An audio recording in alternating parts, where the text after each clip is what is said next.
So you may be asking yourself, Donald Trump has, of course, issued a flurry of executive orders, but when the hell did he find time to write all of these, right? I mean, he's not a very good writer, as we've seen from his posts on social media. He's surrounded by idiots who, I'm kind of shocked any of them even know how to read. So who's writing all of these executive orders that really make no sense, as I've previously discussed? Well, according to the experts, we now know who is writing at least some of these executive orders, and it appears to be computers. According to analysts, it is, quote, very obvious that Donald Trump and his team are using AI, artificial intelligence, to write his executive orders. Let me read you this. The tech publication Futurism cited Slate Supreme Court analyst Mark Joseph Stern, who noted that many of Trump's executive orders are formatted in a confusing manner that is commonly associated with AI-generated text. In one example, an executive order titled Unleashing Alaska's Extraordinary Resource Potential has a numbered list of public land orders to be rescinded, but the number 1 is next to each of them. So instead of having a list 1, 2, 3, 4, 5, it has a list that's 1, 1, 1, 1, 1, 1, 1. Because sometimes AI makes a mistake. Stern said, the weird typos and formatting errors could lead to confusion down the road if the Secretary of the Interior invoked his authority under Section 15 of this order, which of the 6 different subsections labeled 1 would he mean? And which number controls when a subsection has 2 different ones?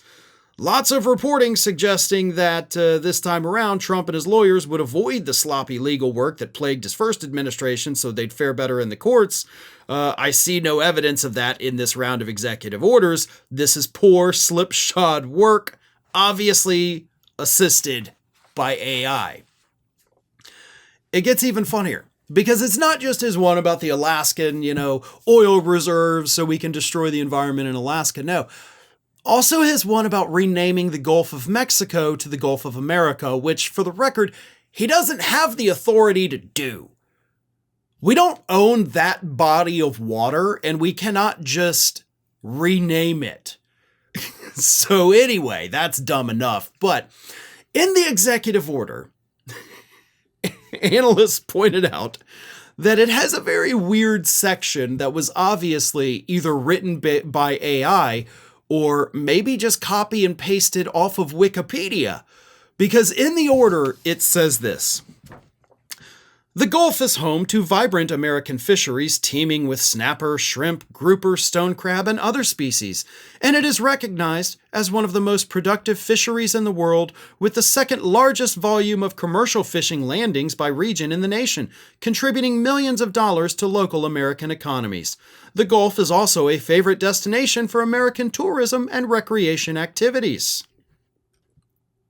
None of which has any effect on the executive order itself. That's just biographical information about the Gulf of Mexico. Which means, again, either they've copied and pasted it off Wikipedia, let me know everything about the Gulf of America. And somebody's all right, copy, paste, remove the footnotes, here you go. Or they had AI write it, and AI decided, let me explain what the Gulf of Mexico is, because people clearly don't know. And nobody proofread it.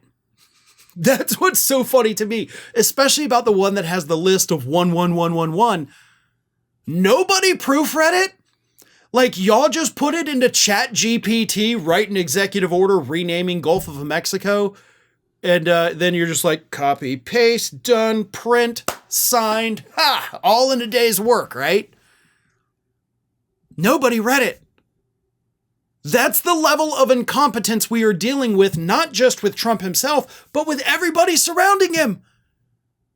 They're not reading it. They're not double checking. And this, of course, also explains why they got the executive order classifying everyone as a woman so wrong. If they didn't write it, they didn't proof it, then of course they're going to screw it up. So that, according to the experts, is obviously what's happening here. And that probably not going to bode well, one, for these orders standing up in court for Donald Trump, but two, we can expect some pretty horrific things if they're just going to use AI and not even bother to proofread what comes out of that prompt. Thanks for watching today, everybody. And don't forget, if you're not already, please do subscribe to this channel. We have fresh content going up every single day, and I would really hate for you to miss out on that. And speaking of missing out, if you're not following me across all other social media outlets, then get on it. You can follow the links in the description of this video.